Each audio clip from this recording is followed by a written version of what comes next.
Hello everybody, my name is Lush Eisner and welcome to the Canadian Money Talk, a channel about Canadian investing and personal finance. Please like and subscribe. I record a video per week, so make sure you ring the notification bell to get notified each time one comes out.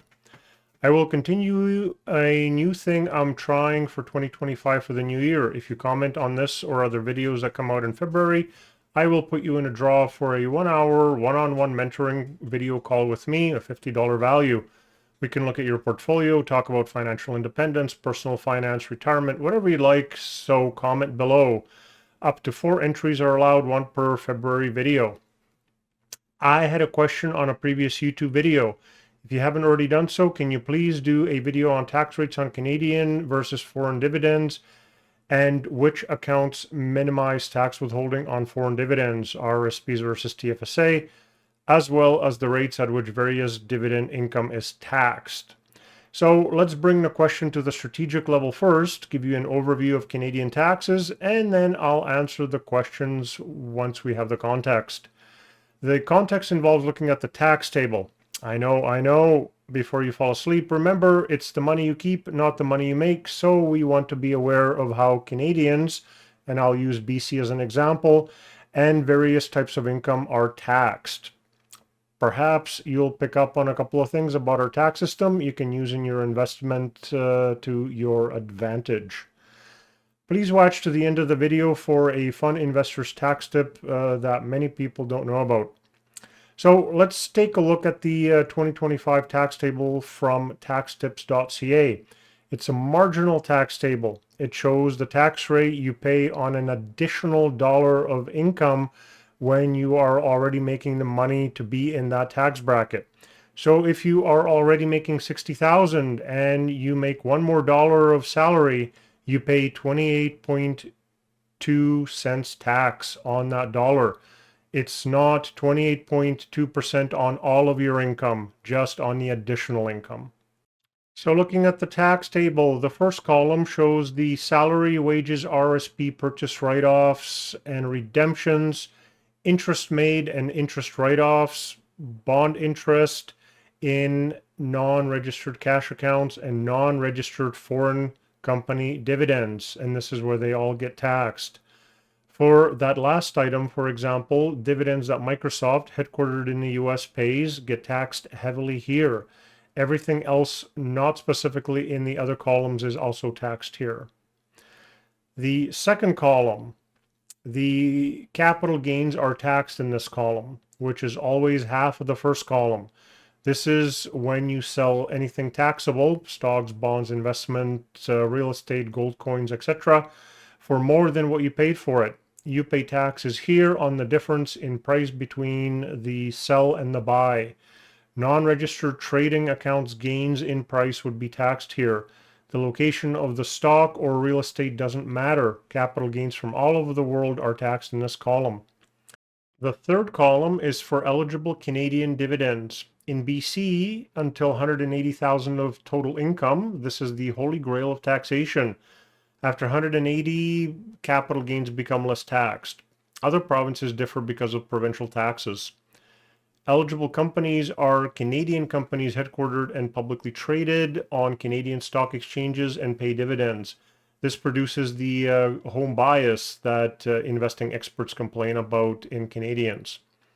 And the fourth column is non-eligible Canadian companies paying dividends, and these would be companies that aren't publicly traded or are personal corporations, such as when someone is self-employed, incorporated for their business, and pays themselves dividends instead of salary.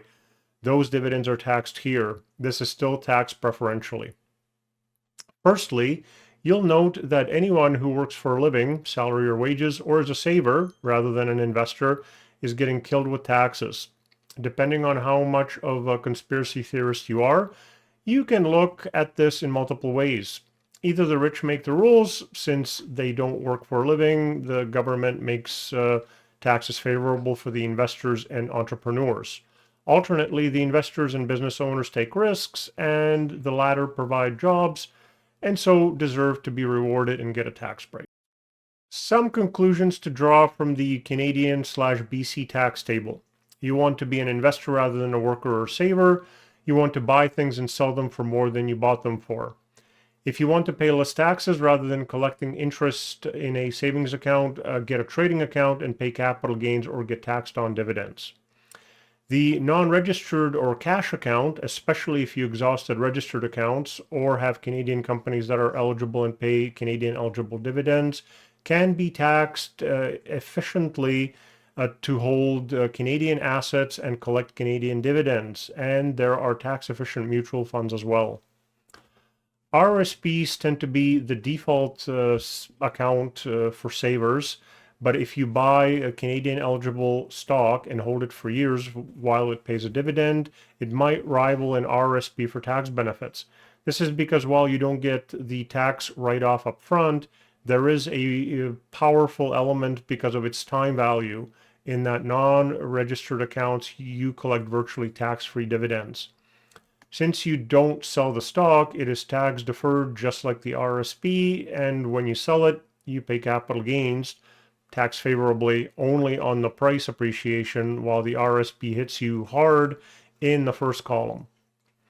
If you have bonds, not to say that you should, have them in a TFSA or an RSP, never the non-registered account. Why is that? The bonds pay interest, which is taxed in the first column for non-registered accounts. So non-registered taxes them heavily as soon as you get the interest. The TFSA won't tax them at all. The RSP will keep the earned interest in the account tax deferred. And when you withdraw money from the RSP, it doesn't matter what type of income it was in the RSP. It all comes out as fully taxable in column 1, just as the bond interest, so there's no difference in tax treatment. Conversely, holding Canadian companies, especially if they pay eligible dividends in an RSP, may be a bit of a waste of RSP contribution room, since RSP withdrawals get taxed fully in column 1 when withdrawn rather than in column 2 or 3. RSPs can hold mortgages as well, for example, so if you want to go in that direction, you can save RSP room that way. Let's look at borrowing to invest. If you buy Canadian stocks and you get eligible Canadian dividends and pay next to no tax in column 3, but write off the loan interest in the first column, you can do quite well. Keep in mind that depending on your tax bracket, the tax write-offs on the interest can be 20 to 30% on the average, which is significant. And this helps the dividends carry your loan's interest. Now for the bonus tax tip. If you are happy to get a tax refund after filing your taxes, it's great from a cash flow point of view, but keep in mind that the total amount of tax you ultimately have to pay is the same whether you get a refund or owe money. If you're getting a refund, all you did was give the government an interest-free loan to close to a year until you get a tax refund in April the following year. Your payroll department is withholding taxes according to the information they know. If they withhold too much because you're buying RSPs through your bank, for example, you can use a T1213 form to get payroll to recognize other RSP investments or tax write-offs like childcare expenses, support payments, carrying charges, and interest expenses on investment loans, etc., and withhold less taxes from your paycheck, so you get to use that money throughout the year and do not give out a interest-free loan to the government. Fill out the form, send it to the CRA with proof of the expenses, and the CRA will send you a letter with instructions to your payroll department to withhold less money from your paycheck. Now, finally, to answer the question specifically, how are dividends taxed and what is this foreign dividend tax withholding? Here's a breakdown of the tax rates on Canadian versus foreign dividends and how RSPs and TFSAs handle foreign dividends. So the tax rates on dividends in Canada for a non-registered account. The eligible dividends, these are paid by Canadian corporations that do not qualify for small business deduction. They are grossed up by 38% and taxed at a lower rate due to the enhanced dividend tax credit. They are taxed in the eligible dividend column. Non-eligible dividends, these are paid by Canadian corporations that qualify for the small business deduction, such as private corporations. They are grossed up only by 15% and taxed at a slightly higher rate compared to the eligible dividends. They are taxed in the non-eligible dividends column. And foreign dividends, well, in a non-registered account, these are taxed in the other income column, that is harshly. Now, tax rates on dividends in Canada for RSPs and TFSA. RSPs and TFSA are tax deferred. Anything coming out of an RSP is taxed in the other income column, again, harshly. Anything coming out of the TFSA is not taxed. And finally, there is an extra wrinkle. There's tax withholding on foreign dividends. As an extra thing to worry about, there is an additional tax withholding on foreign dividends. Foreign dividends are generally subject to at least 15% withholding tax. However, the tax treatment can vary depending on the country of origin and the type of account holding the investment. The 15% is the rate for U.S. dividend withholding and is in the tax treaty. Other countries may be different. So let's look at RSPs versus TFSA versus non-registered. The RSP, Registered Retirement Savings Plan, has investments in the RSP being tax exempt from Canadian income tax until withdrawal. For U.S. dividends, there is no withholding tax due to the tax treaty between Canada and the U.S., but note that the assets have to be traded in the U.S., not on the TSX. For other foreign dividends, the 15% withholding tax applies, but can be recovered through the foreign tax credit. Looking at the TFSA, the investments in a tax-free savings account grow tax-free, but foreign dividends are subject to a 15% withholding tax that cannot be recovered. And for non-registered, the 15% withholding tax on foreign dividends applies at the time of the dividend, but can be recovered through the foreign tax credit.